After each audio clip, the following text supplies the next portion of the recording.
This is the Digga motor Mr. installation. You'll notice that the yellow bolts are going to be the ones that we remove to install the Mr.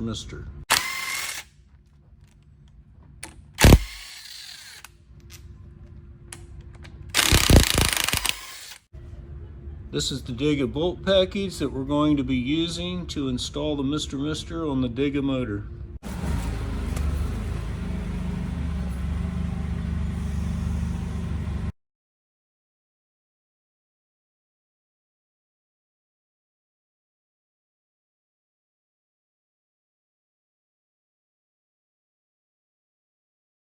The spacers have to be installed under the Mr. between the Mr. and the motor while you're installing the bolts.